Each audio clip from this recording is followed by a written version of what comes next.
प्यारे साथियों, नमस्कार, जी हिंद। This is RC Singh. इस वीडियो में बताऊंगा सामूहिक चर्चा कीजिए। इसके पहले की वीडियो में अभ्यास 16A अर्थात प्रायिकता का पहला जो चैप्टर था लेसन 16A हमने पूरा कंप्लीट कर दिया है।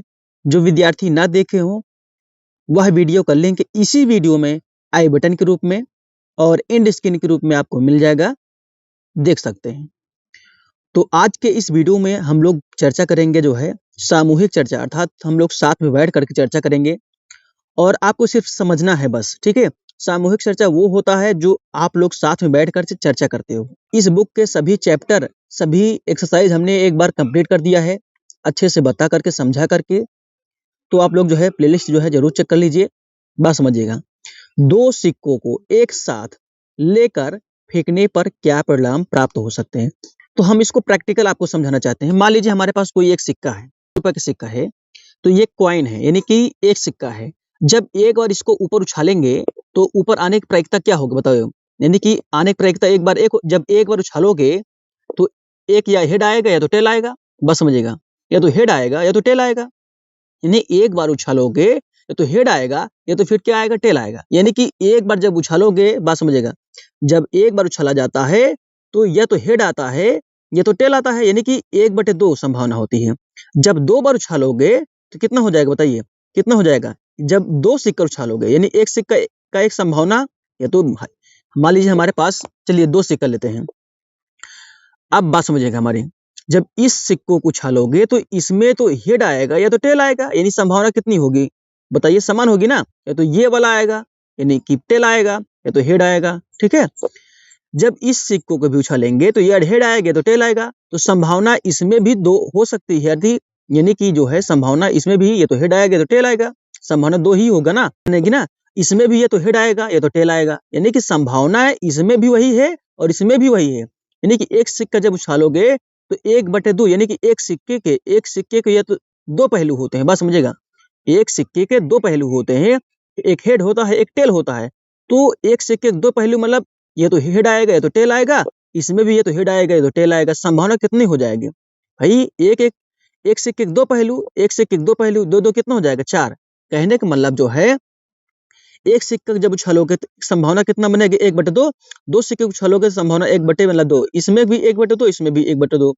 अर्थात जब पहले सिक्का उछालें तो 1/2 संभावना बनी और दूसरे वाले सिक्के को उछालोगे तो इसमें भी संभावना दो बनेगी ना। तो कहने के मतलब टोटल संभावना कितनी हो जाएगी, तो जब देखोगे तो कितना हो जाएगा, दो कितना हो जाएगा, 4। यानी कि दो सिक्कों के एक साथ लेकर फेंकने पर क्या परिणाम प्राप्त हो सकता है, तो बताओगे 1/4। 1/4 क्या है कि बुक में देखिए, हम आपके बुक में दिखा दे रहे हैं, यहाँ पर लिखा गया है, देखिए साफ साफ, यहाँ पर साफ साफ देख लीजिए, लिखा गया है जब एक सिक्का उछालोगे प्रत्येक घटना घटित होने की संभावना कितना हो जाएगी, 1/2 हो गई। बस समझ में आई ना भाई। एक सिक्का जो उछालोगे तो उसमें तो हेड आएगा या तो टेल आएगा, दो ही संभावना बनेगी। जब दो सिक्का उछालोगे तो कितना हो जाएगा संभावना बताइए, कितना हो जाएगा संभावना, 1/4 हो जाएगी। तो ये आपको लिखना है बस, और कुछ नहीं लिखना है, ठीक है। चलिए नेक्स्ट क्वेश्चन लेते हैं हम लोग। जिन विद्यार्थियों को समझ में आ जाता है कम से कम वो तो लाइक और शेयर कर दें। जिनको नहीं समझ में आता चलो लाइक और शेयर नहीं करते, कोई बात नहीं है। जिनको समझ में आ जाता है फिर भी वो लोग लाइक और शेयर नहीं करते हैं। चलिए, 3 सिक्कों को देखो, बात कर रहा है आपकी बात, 3 सिक्कों को एक साथ फेंकने पर कुल कितनी घटनाएं हो सकती हैं, बस समझिएगा। आपकी बार कितनी सिक्के हैं, 3 सिक्के हैं, बस समझिएगा। तो एक सिक्का जब उछालोगे तो उसमें 1/2 संभावना। जब 3 सिक्का उछालो कितना हो जाएगा, 1/2, 1/2, 1/2, 2 2 4 दूनी 8 ना, 1/8 संभावना बनेगी। तो चलो हम इसको आपको दिखा दे रहे हैं, देखिए यहाँ पर लिखा गया आपके बुक में भी, ठीक है। आपके बुक में लिखा गया है साफ साफ कि जब 3 सिक्का, देखो 3 सिक्का उछालने प्रत्येक घटना के, जब 3 सिक्का उछालोगे तो प्रत्येक घटना के घटित होने की संभावना कितनी रहेगी, 1/8 रहेगी। यानी 3 सिक्का जब उछालोगे तो, ठीक है। तो यही लिख दीजिए कि 3 सिक्का एक साथ फेंकने पर प्रत्येक घटना के घटित होने की संभावना कितनी होगी, 1/8 होगी, ठीक है। और कुछ नहीं लिखना है इसमें, जान लीजिए, ओके। चलिए, आपने देखा होगा कि जब से हम कोई भी चैप्टर, जब भी कोई हम टॉपिक लेते हैं, कोई भी अभ्यास लेते हैं तो उसमें कोई सवाल नहीं छोड़ते हैं, जान लीजिए। जिन विद्यार्थियों को लगता ना हो कि हम ऐसा झूठ बोल रहे हैं तो कम से कम वो प्लेलिस्ट जरूर चेक करें। इस चैनल का प्लेलिस्ट जो है कक्षा 8 की प्लेलिस्ट जरूर चेक करें उनको समझ में आ जाएगा कि अभी तक हमने कोई भी अभ्यास, कोई भी सवाल छोड़ा ही नहीं है। ठीक है? हाँ, आगे पीछे हो सकता है, पार्ट 1 पार्ट 2 में करके बताए होंगे, लेकिन सभी सवाल बताते हैं। कभी-कभी कोई अभ्यास, कोई वीडियो बड़ी हो जाती है तो उसमें हम 2-3 पार्ट करते हैं, लेकिन बताए सभी हैं, जान लीजिए। चलिए क्वेश्चन नंबर लेते हैं 3। दो पासे को, अब देखो पासे की बात आ रही, ध्यान दीजिएगा। इसके पहले की वीडियो में पूरा पासा, डाइस, सिक्का क्या होता है, सब चीज बता दिए हैं। इसीलिए कहते हैं जो विद्यार्थी क्रम से देखेंगे ना वीडियो, उनको निश्चित ही समझ में आ जाएगा, 100% समझ में आएगा, 101% समझ में आ जाएगा। ठीक है? तो ये देखो कह रहा है कि दो पासे को एक साथ फेंकने पर प्रतिदर्श समष्टि में समान अंकों वाले कितने जोड़े हो सकते हैं। जब लूडो खेलोगे, जिसको बोलते हैं लीडो या लूडो, तो उसमें जो है 6 पहलू होते हैं। कहने का मतलब, इसके पहले एक वीडियो हम समझा दिए थे, पहले ऐसे समझ लेते हैं। देखो, जब आप देखोगे उसमें तो बिंदी बिंदी करके पहले में 1 लिखा रहेगा, फिर दूसरे में कितना लिखा रहेगा, ऐसे बिंदी बिंदी 2 लिखा रहेगा, तीसरे में कितना 3 बिंदी बना रहेगा ना, 1 2 3 बिंदी बना रहेगा। नहीं, पहले में 1 बना रहेगा, फिर दूसरे में 2 बना रहेगा, तीसरे में 3 बना रहेगा, चौथे में कितना 4 बना रहेगा ऐसे, पांचवें में 5 बना रहेगा ऐसे, छठवें में कितना 6 बना रहेगा। कहने का मतलब ऐसे करके जो है, ऐसे जो है बिंदी बिंदी करके जो है आपको 1 से लेकर के 6 तक अंक आपको प्राप्त होंगे, किसमें, डाइस में, यानी पासे में। तो ऐसे समझिएगा, जब दो पासे को एक साथ फेंकेंगे, भाई ऐसे पहले समझो, एक पासा, जब एक पासा ऊपर की ओर उछालोगे तो उसमें 1 से लेकर 6 तक गिनती आ सकती है। बस समझो, जब एक पासा यानी एक बार जो है पासा ऊपर उछालोगे तो उसमें 1 से लेकर 6 तक संभावना हो सकती है ना, कि कभी 1 भी आ सकता है, 2 भी आ सकता है, 3 भी आ सकता है, 4 भी आ सकता है, 5 भी आ सकता है, 6 भी आ सकता है ना, यानी 6 तक ही आ सकता है, यानी 7 तो नहीं आएगा ना। टोटल संभावना कितनी बनेगी, तो 1/6 बनेगी। भाई 1/6 बनेगी ना, जैसे एक सिक्के के 2 पहलू हुए तो 1/2 संभावना हुई थी, वैसे जो है पासा जब उछालोगे तो उसमें 6 तक गिनती रहेगी, यानी कि 1/6 संभावना बनेगी। ठीक है ना? अभी तो हमारे पास डाइस नहीं है, यानी अर्थात पासा नहीं है, तो आपको दिखा नहीं पाएंगे। ठीक है? तो हम इतना आपको समझा दे रहे हैं। चलिए आपके बुक में भी दिखा देते हैं, इसमें बुक में भी लिखा गया है, एक पासा उछालने पर प्रत्येक घटना घटित होने की संभावना 1/6 है। ठीक है? क्यों 1/6 होती है? क्योंकि जब लूडो आप लोग देखे होंगे, यानी पासा देखे होंगे, उसमें 1 से लेकर 6 तक ही जो है संख्याएं होती हैं, 7 तक नहीं होती, 10 तक नहीं होती, बस 1 से 6 तक होती हैं। जब 2 पासा, देखो जब 2 पासा उछालोगे, यानी 2 पासा उछालने पर प्रत्येक घटना के घटित होने की संभावना कितनी हो जाएगी? 1/36 हो जाएगी। यानी कि 1 में 6, एक बार जब उछालोगे 6, फिर दूसरी बार जब उछालोगे वही पासा, तो 6 छंग कितनी हो जाएगी? 36। ठीक है? तो आप अगर फेयर कॉपी कर रहे हो तो यही लिख दीजिए कि 2 पासा उछालने पर प्रत्येक घटना घटित होने की संभावना कितनी होगी? 1/36। ठीक है? ओके? कि 2 पासों को एक साथ फेंकने पर प्रतिदर्श, 2 पासे को एक साथ फेंकने पर प्रतिदर्श समिष्टि में समान अंकों वाले कितने जोड़े हो सकते हैं? तो बोल दो कितना? 1/36 जोड़े हो सकते हैं। बस। ठीक है? कितना लिखोगे? तो बोल दो 1 कितना? 36 जोड़े हो सकते हैं। ठीक है? कितने जोड़े हो सकते हैं? तो 1/36 जोड़े हो सकते हैं। ओके? इसमें ज्यादा कुछ लिखना है नहीं आपको, बस इतना समझना है बस। क्वेश्चन नंबर लेते हैं 4, यानी सामूहिक चर्चा का क्वेश्चन नंबर 4।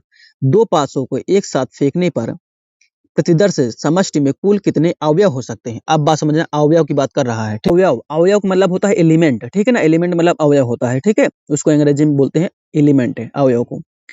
तो जब 2 पासा, पासा वही यानी डाइस वही है, लूडो जिसको बोलते हैं, जब 2 बार उछालोगे तो उसमें कितने अवयव मिलेंगे, कितने तत्व मिलेंगे? ठीक है? तो उसमें भी संभावना वही रहेगी। कहने का मतलब, जब एक बार उछालोगे तो उसमें 1 भी आ सकता है, 2 भी आ सकता है, 3 भी आ सकता है, 4 भी आ सकता है, 5 भी आ सकता है, 6 भी आ सकता है, यानी 6 से ज्यादा नहीं आ सकता। नहीं, एक बार उछालोगे तो 1/6, 2 बार उछालोगे तो 1/6, यानी 6 छंग कितना हो जाएगा? 36। तो आप बोल सकते हो कितने अवयव हो सकते हैं? तो यहीं पर लिख दो कितने अवयव हो सकते हैं? 36 अवयव। कितने? 1/36, यानी बोल दो 36 अवयव हो सकते हैं। कितने अवयव हो सकते हैं? 36। ठीक है? 2 पासों को एक साथ फेंकने पर प्रतिदर्श समष्टि, समष्टि में कुल कितने अवयव हो सकते हैं? तो बोल दो 36 अवयव हो सकते हैं। ठीक है? कितने अवयव हो सकते हैं? 36। इसमें ज्यादा कुछ लिखने की आवश्यकता नहीं है। ठीक है? अब देखिए क्वेश्चन नंबर लेते हैं 5। देखिए क्वेश्चन नंबर 5 में, संभावनाओं से जुड़े किन्हीं 2 क्षेत्रों का उल्लेख कीजिए। बात समझिएगा। संभावना मतलब समझते हो ना, संभावना का मतलब होता है प्रायिकता, ठीक है। इसको इंग्लिश बोलते हैं हम लोग प्रोबेबिलिटी।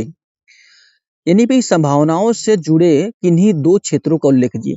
अब चाहे तो आप लोग जो है कितनी भी संभावना को उल्लेख कर सकते हैं, यानी सुबह से लेकर शाम तक जो भी हम लोग उठ करके करते हैं, आपके मन में कभी होता है कि आज स्कूल जाएं कि ना जाएं। संभावनाएं दो ही होती हैं, ठीक ना। स्कूल जाएं कि ना जाएं। आज आज आपके स्कूल में छुट्टी भी हो सकती है, नहीं भी हो सकती है। देखिए संभावनाएं से जुड़े जो है कुछ मुद्दे आपके बुक में भी लिखे गए हैं, कुछ बातें आपके बुक में भी लिखी गई हैं, हम आपको दिखा दे रहे हैं। देखिए संभावनाओं का दैनिक जीवन से संबंध। यदि आपको 5 वाले क्वेश्चन में कुछ लिखना है तो यहीं से लिख लीजिए, यहीं पर लिख लीजिए, ठीक है। हमारे प्रत्येक कार्य का अंत या तो सफलता के साथ होता है अथवा असफलता के साथ। यानी जब हम लोग कोई कार्य करते हैं तो उसमें सफल भी हो सकते हैं और असफल भी हो सकते हैं। ऐसा नहीं कि बार बार हम असफल हो, ऐसा भी नहीं है कि हम बार बार सफल भी हो, ठीक है। कभी असफलता तो कभी सफलता, ठीक है। कभी बार बार असफलता या कभी कभी सफलता, दोनों बातें एक साथ होती हैं।